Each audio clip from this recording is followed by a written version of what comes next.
Pemimpin lembah Mihun terus melayangkan serangan-serangan jarak jauh, sehingga membuat kendaraan yang ditunggangi oleh pemimpin Gedung Chunpeng rusak, dan mereka berdua akhirnya harus mendarat darurat dan jatuh dengan keras ke tanah. 幽蝶追月，小心！毁了！我的驾驶技术太……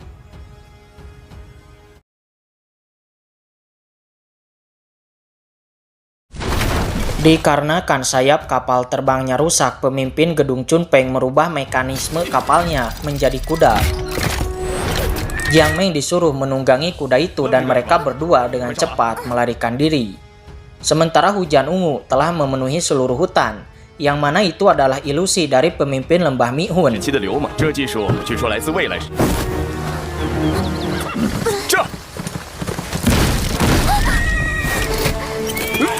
Tiba-tiba sosok bayangan dari pemimpin lembah Mihun juga muncul di depan mereka berdua. Di sini pemimpin lembah Mihun bertanya, kenapa pemimpin Gedung Chunpeng mau repot-repot menyelamatkan gadis ini? Pemimpin Gedung Chunpeng menjawab bahwa seseorang telah berjanji akan memberiku imbalan besar jika melindungi gadis ini.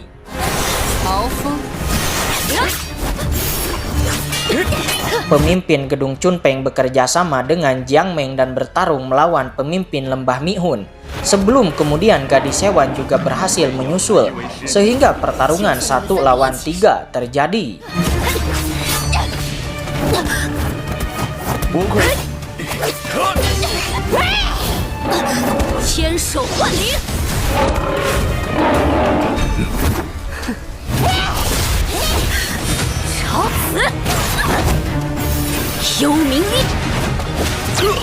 Pemimpin Gedung Chunpeng berhasil meledakkan kabut asap membuat pandangan pemimpin lembah Mihun kabur, dan mereka bertiga kembali melarikan diri.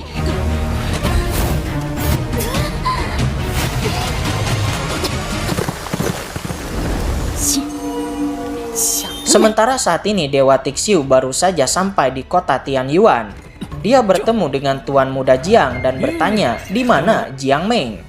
Tuan Muda Jiang menjelaskan bahwa Jiang Meng dikejar oleh pemimpin lembah Mihun dan dia dipaksa melarikan diri ke kedalaman hutan.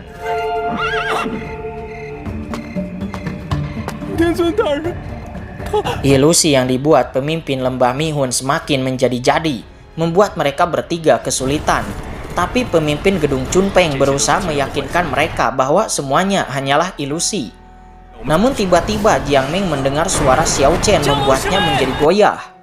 Pemimpin Gedung Chunpeng memberi Jiang Meng pengertian bahwa ilusi yang dibuat oleh pemimpin lembah Mihun bukan hanya berupa visual saja, tetapi juga bisa menimbulkan halusinasi suara. Sehingga dia meminta agar Jiang Meng menutup mata dan telinga.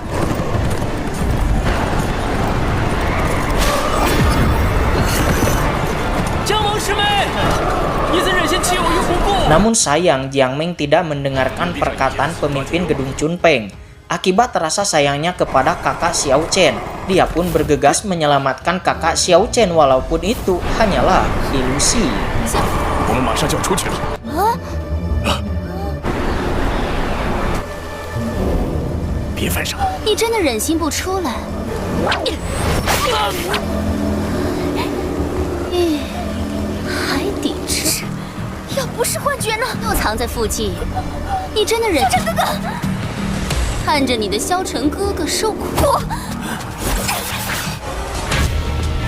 Ya, akibat rasa cinta yang telah membutakannya membuat Jiang Meng tidak mampu melihat Xiao Chen terluka sedikit pun.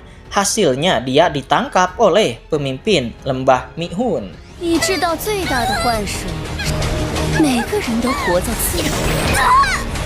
Jiang Meng menjerit kesakitan, dia terluka, dilukai oleh pemimpin lembah Mihun di punggungnya.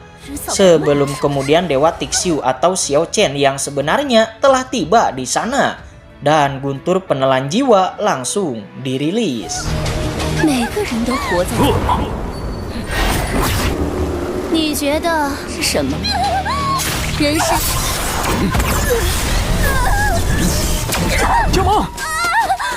Pemimpin lembah Mihun melarikan diri dan Jiang Meng berhasil diselamatkan.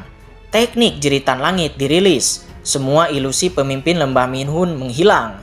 Sementara Jiang Meng tersadar dan berkata, "Yang mulia Kaisar Agung, apakah kamu sebenarnya adalah kakak Xiao Chen?" Setelah mengatakan itu, Jiang Meng kembali tak sadarkan diri. Sepertinya dia menderita luka yang sangat fatal. Cang Qiongqiu. Xin mundur beberapa tahun yang lalu. Di tahun itu, di aula utama gerbang Yeyun, terlihat Duan Xiliang sedang berkultivasi. Sebelum kemudian seorang murid datang melaporkan bahwa ada monster di gedung belakang. Segera Duan Xiliang bersama beberapa murid memeriksa monster itu. Ketika masuk ke dalam hutan, terlihat akar-akar hijau menerjang dari kejauhan dan menangkap para murid.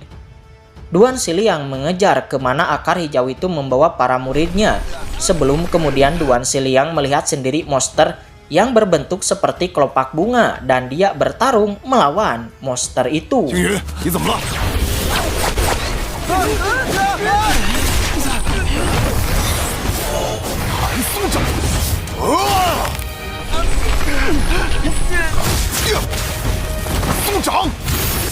Akhirnya Duan Xiliang berhasil mengalahkan monster itu. Dan ketika Duan Xiliang membuka kelopak bunga itu, ternyata ada seorang bayi di dalamnya. Dan yang lebih membuat Duan Xiliang terkejut adalah ternyata bayi itu merupakan tubuh roh langit yang langka. Lalu kita dibawa kembali ke waktu sebelumnya, yang mana terlihat Jiang Meng tidak sadarkan diri dan dia sepertinya terluka sangat parah. Terlihat juga seorang wanita tua mencoba menyembuhkan Jiang Meng.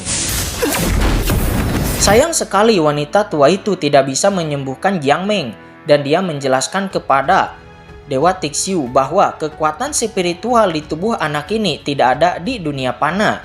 Dan malah wanita tua itulah yang mendapat serangan balik.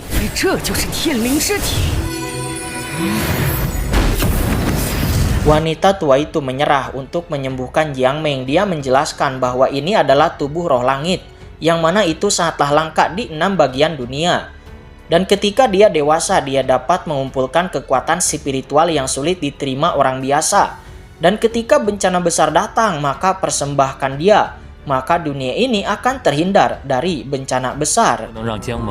Di sini pemimpin gedung Chunpeng juga mengatakan bahwa alasan semua sekte memperebutkan Jiang Meng itu juga karena ingin memurnikan tubuh roh langitnya untuk meningkatkan ranah kultivasi dengan sangat cepat.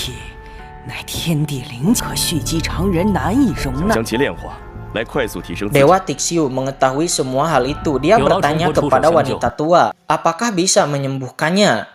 Wanita tua menjawab, obat di seluruh dunia panah tentu saja tidak ada gunanya. Hanya ada satu obat yang bisa menyembuhkannya, yaitu rumput dewa yang ada di dunia langit. Wanita tua itu menjelaskan bahwa ada rumput Tianling di tepi batu 3 kehidupan dunia langit, yang mana dengan rumput itu bisa memulihkan roh dan bangkit dari kematian. Dan kebetulan di pelelangan gedung Chunpeng selanjutnya, dikabarkan ada orang yang sudah membawa rumput Tianling ini ke pelelangan harta karun.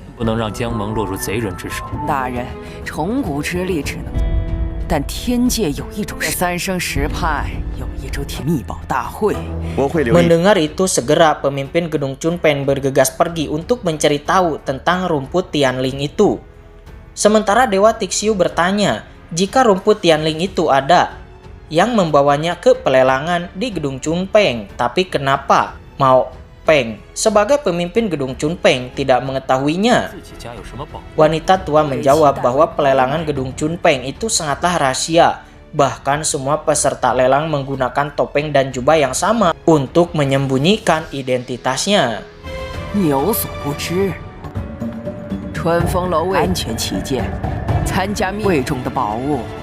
Di tempat lain, pemimpin gedung Chunpeng meminta bawahannya agar jika ada orang yang menjual rumput Tianling untuk segera melapor kepadanya. Di lain sisi, tiba-tiba 3 orang bersaudara datang ke gedung Chunpeng mencari Mao Peng, yang mana mereka bertiga memiliki konflik dengan Mao Peng, sang pemimpin gedung Chunpeng, karena ketika mereka bertiga bergegas menuju tempat lelang, Di tengah jalan mereka tiba-tiba saja dirampok. Semua hartanya lenyap dan perampoknya memakai topeng gedung Chunpeng. Oleh karena itu mereka yakin bahwa Mao Peng lah yang melakukannya. Alhasil di sini Dewa Tixiu dan wanita tua harus melawan ketiga orang bersaudara itu yang memperkenalkan bahwa mereka bertiga adalah tiga siluman bumi.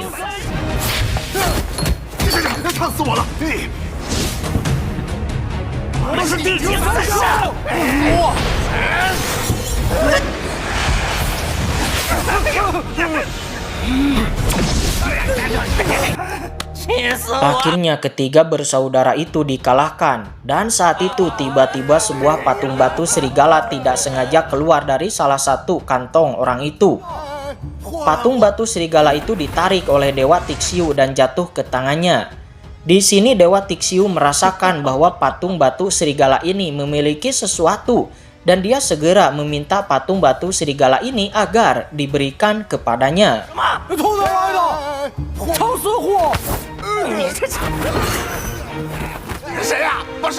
Namun ketiga bersaudara itu menolak untuk memberikan patung batu serigala kepada Dewa Tixiu. Di sini Dewa Tixiu berjanji akan membantu mereka bertiga untuk mendapatkan kembali harta mereka yang sebelumnya dicuri. Akan tetapi sebagai bayarannya Dewa Tixiu meminta agar patung batu serigala ini diberikan kepadanya.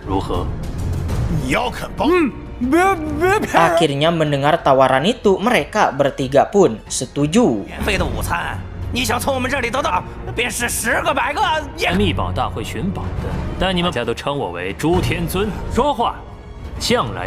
Kemudian Dewa Tixiu datang ke tempat sepi lalu meneteskan esensi darahnya kepada patung batu serigala dan tiba-tiba